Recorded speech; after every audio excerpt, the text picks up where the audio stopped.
si le diable réussit à me mettre d'accord avec lui. J'aurai tout ce qu'il veut que j'ai. Mais si je suis d'accord avec Dieu, j'aurai ce que Dieu veut que j'ai. Restez avec nous dans Jouissez de votre vie.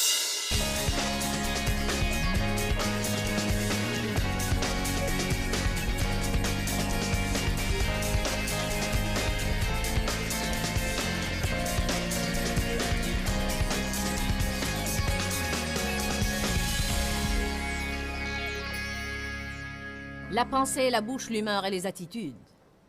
En fait, tout commence dans la pensée, n'est-ce pas? Père, nous te remercions pour ce message sur la pensée. Et puisque tu m'as guidé à partager ce message, alors je crois qu'il y a certainement des personnes qui ont besoin d'avoir la pensée renouvelée et qui ont à renverser régulièrement les mauvaises pensées. Nous commettons une grande erreur en acceptant toute pensée qui nous passe par la tête. Nous devons choisir nos pensées et le faire soigneusement. Je prie que les gens soient dorénavant sélectifs dans leurs pensées et qu'ils ne pensent pas à n'importe quelle chose qui leur passe par la tête, mais à des choses qui sont en accord avec ta volonté, pour qu'ils aient ta plénitude dans leur vie. Je prie que toute personne soit attentive et qu'il n'y ait pas de dérangement dans la salle. Je te remercie, Seigneur, pour les cœurs ouverts à recevoir ta parole, dans le nom de Jésus. Amen. Dites à la personne à côté de vous, qu'est-ce qui te préoccupait dernièrement? Je savais que ça vous ferait tous rire, parce que nous ne voulons raconter à personne ce qui nous préoccupait. Tout d'abord, il y a 3 écritures que vous pouvez noter chez vous. Pas besoin d'ouvrir vos Bibles. En fait, je vais en parler brièvement. C'est Proverbe 23:7 qui dit « Car l'homme est comme les pensées de son âme ». Une autre traduction dit « Car l'homme devient comme les pensées de son âme ». Et moi je dirais « Là où la pensée va, l'homme suivra ». Et cela est vraiment une chose étonnante quand vous y pensez. Ce à quoi nous pensons, nous finirons par le faire dans notre vie. Pourquoi j'ai appelé cette série « La pensée, la bouche, l'humeur et les attitudes » ? Parce que vous allez voir plus tard que ce que vous avez à cœur ou dans vos pensées, s'il y demeure assez longtemps, il finira par sortir de votre bouche.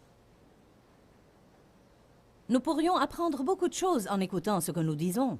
En réalité, nous nous faisons des illusions à propos de l'attitude de notre cœur, alors que nous pouvons savoir quelle est la véritable condition de notre cœur en écoutant ce que nous disons. Et souvent, nous pouvons avoir de la rancune contre les autres dans notre cœur et nous ne l'admettons pas dans notre conscience. Mais si nous écoutons ce que nous disons d'eux et nous nous rendons compte de l'attitude que nous adoptons quand nous les rencontrons, alors nous saurons qu'il faudra faire quelque chose à cet égard.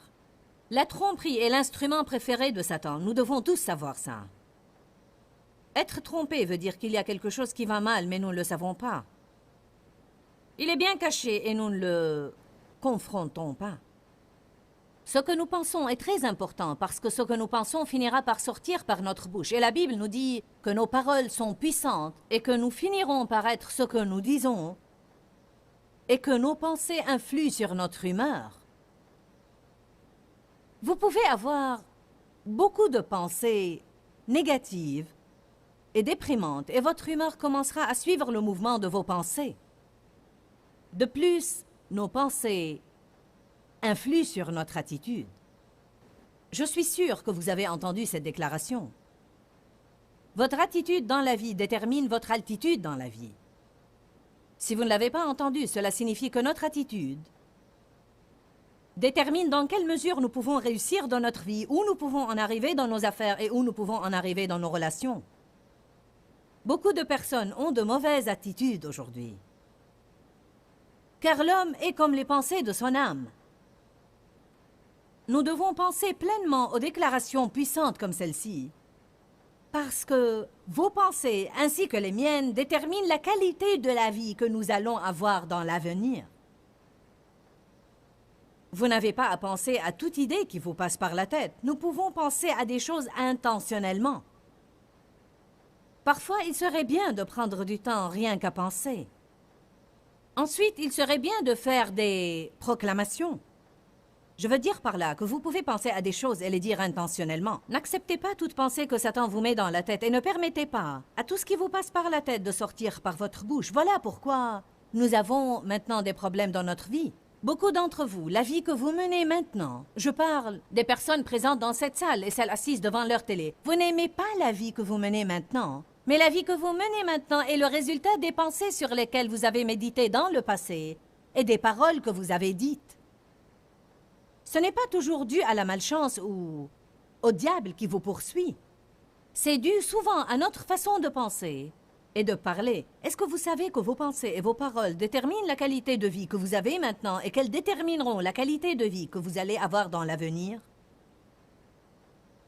Toute votre vie, je veux que vous reteniez bien ceci. Si jamais vous oubliez tout ce que je dis maintenant, je veux que vous vous rappeliez de ça. Nous allons lire plus tard une écriture qui dit que nous avons à renverser les faux raisonnements. Les renverser veut dire que lorsque vous prenez conscience des fausses pensées que vous avez dans la tête, vous avez à choisir de ne pas y méditer. Combien vous aurez à faire ça et pour combien de temps? Tous les jours, toute votre vie.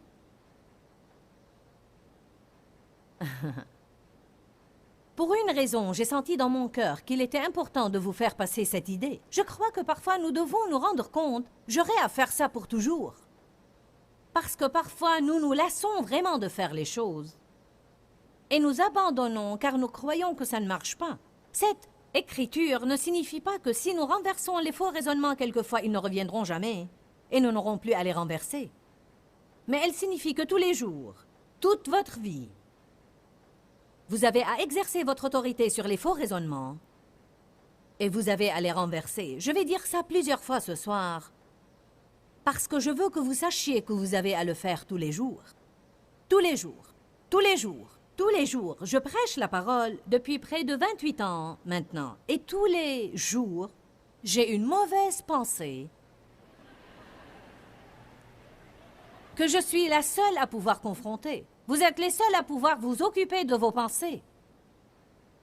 Ce n'est pas quelque chose que Dieu va faire pour vous, ce n'est pas quelque chose que quelqu'un d'autre pourrait faire pour vous. Vous êtes les seuls à pouvoir prendre des mesures concernant vos pensées.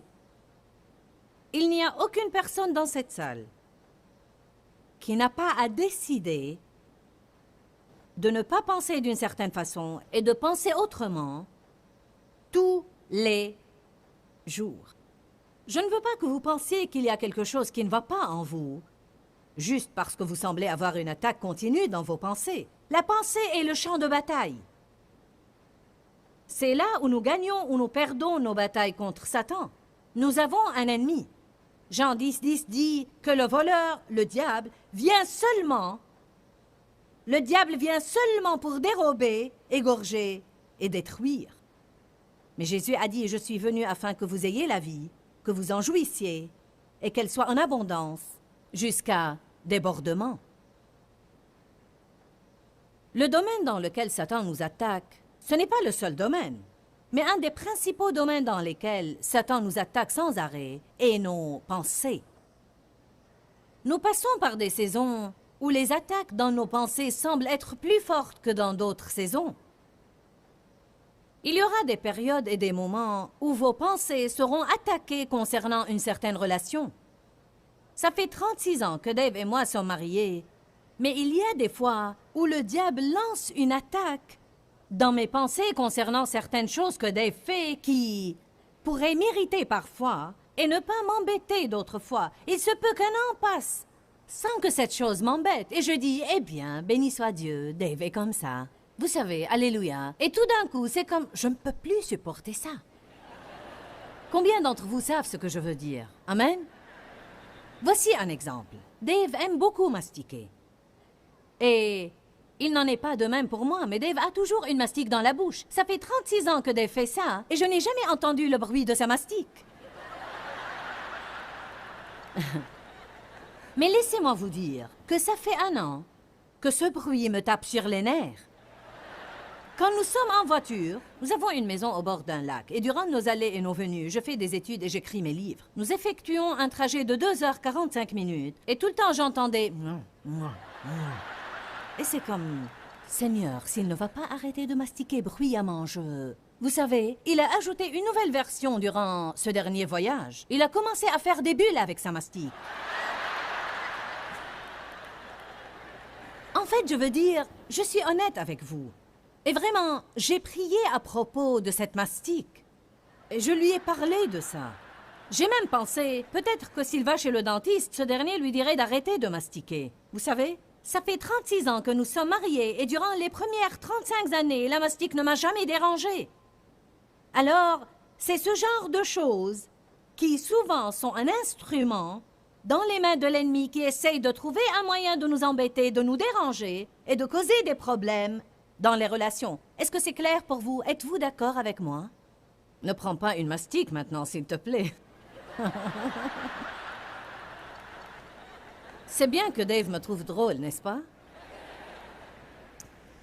Alors, nous allons être exposés à des attaques contre nos pensées. C'est un simple exemple, mais ça pourrait être autre chose comme... Tu ne remets pas tout en ordre derrière toi, ou tu regardes beaucoup de sport, ou tu dépenses beaucoup d'argent, ou tu parles beaucoup, ou tu ne parles pas assez. Le diable essaye toujours de nous signaler les défauts des personnes avec qui nous sommes en relation. Pourquoi? Parce qu'il aime les dissensions. Il ne veut pas que nous ayons l'unité, il ne veut pas que nous soyons en harmonie, il ne veut pas que nous ayons la paix. Il veut toujours que nous trouvions un défaut quelconque qui nous énerve chez les autres pour qu'on ne s'entende pas avec eux. Je veux un grand amen. Alors, surveillons nos pensées. Nous devons faire attention à ce qui nous préoccupe et savoir que Satan ne va pas nous aider dans nos relations. Là où la pensée va, l'homme suivra. Nos pensées déterminent non seulement notre avenir, mais elles déterminent aussi le niveau de notre joie et de notre paix. En réalité, si vous n'êtes pas heureux et vous êtes souvent déprimé, peut-être que vous devriez prendre le temps d'examiner vos pensées. Pour être honnête avec vous, je crois que ce sont les pensées négatives qui causent la dépression. Sauf si c'était une dépression médicale, une maladie physique due à des troubles hormonaux ou autres, et vous n'y pouvez rien. Mais à part ça, toute autre dépression résulte primordialement des pensées négatives. Votre humeur ne changera pas, à moins que vos pensées changent. Amen? Ésaïe 26, 3, notez ça chez vous. À celui qui est ferme dans ses dispositions, j'assure une paix parfaite. Si je me préoccupe de ce qui est juste, mon niveau de joie augmentera sûrement. À celui qui est ferme dans ses dispositions, j'assure une paix parfaite. Romains 15, 13, notez ça aussi. Que le Dieu de l'espérance vous remplisse de toute joie et de toute paix dans la foi. Alors, comment puis-je être rempli de la joie et de la paix? Dans la foi. Pas dans le doute. Pas en étant négatif, mais dans la foi. Vous savez c'est quoi avoir la foi? Vous savez ce que cela veut dire tout simplement? Être positif. Interpréter les choses de la meilleure façon. Croire toujours le meilleur de tout le monde. En croyant, nous obtenons ce que nous croyons, ce que nous croyons, ce que nous pensons. Ce sur quoi nous méditons devient une réalité dans notre vie. Satan veut que nous pensions à ce qu'il nous met dans la tête, car non seulement Dieu a un plan pour votre vie, mais le diable aussi a un plan pour votre vie. Le saviez-vous? Non seulement Dieu a un plan pour votre vie, mais le diable a un plan pour votre vie. Non seulement Dieu a un plan pour mon ministère, mais le diable a un plan pour mon ministère. Allez maintenant. Satan veut que je sois d'accord avec lui, parce que la Bible dit que quand deux s'accordent, leur accord détient une puissance. Alors si le diable réussit à me mettre d'accord avec lui, j'aurai tout ce qu'il veut que j'ai. Mais si je suis d'accord avec Dieu, j'aurai ce que Dieu veut que j'ai. Je crois qu'il y a des personnes présentes dans cette salle et des personnes assises devant leur télé. Il faut que vous décidiez ce soir. Pendant que vous regardez ce programme, vous devez décider aujourd'hui avec qui vous allez vous mettre d'accord. Plusieurs d'entre nous aident le diable à les détruire. Parce que nous acceptons les pensées qu'il nous met dans la tête et nous les déclarons par notre propre bouche et nous nous accordons avec lui alors qu'il faut nous accorder avec Dieu. Romains chapitre 8, verset 5 confirme cette déclaration. Là où la pensée va, l'homme suivra. Écoutez ce que dit la Bible amplifiée. Ceux qui vivent selon la chair et qui sont dominés par ses désirs impies s'affectionnent à et cherchent les choses qui satisfont la chair. tandis que ceux qui vivent selon l'esprit et qui sont dominés par les désirs de l'esprit s'affectionnent aux choses qui font plaisir au Saint-Esprit. Alors, cette écriture dit tout simplement que si nous marchons dans la chair, c'est parce que nous sommes préoccupés par les choses de la chair. Et si nous marchons dans l'esprit, c'est parce que nous sommes préoccupés par les choses de l'esprit. Savez-vous que je ne vais pas avoir une grande dispute avec mon mari sans avoir médité au préalable sur toutes les choses qui m'embêtent en lui? Amen. Il n'y a pas beaucoup de choses qui méritent en Dave, mais je me sers de ma vie comme exemple. Vous n'allez pas avoir votre travail en horreur à moins que vous ayez médité sur ce que vous n'aimez pas dans votre travail. Alors, si je marche dans la chair, c'est parce que je suis préoccupé par les choses de la chair. Et si je marche dans l'esprit, c'est parce que je suis préoccupé par les choses de l'esprit. Faisons un sondage. Combien d'entre vous ont des problèmes avec leurs pensées? Donc, vous êtes dans le bon endroit pour entendre le bon message. Alléluia.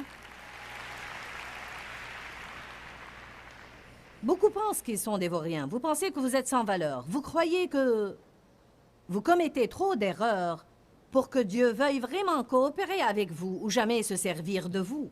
Vous devez apprendre la parole de Dieu et vous devez faire la guerre à ces mauvaises pensées. Quand le diable essaye de vous dire que vous n'avez aucun avenir et que vous avez commis beaucoup d'erreurs, vous devez lui dire « Dieu est un Dieu de restauration et non seulement j'ai un avenir, mais j'ai un avenir prometteur. Dieu va faire de merveilleuses choses dans ma vie. »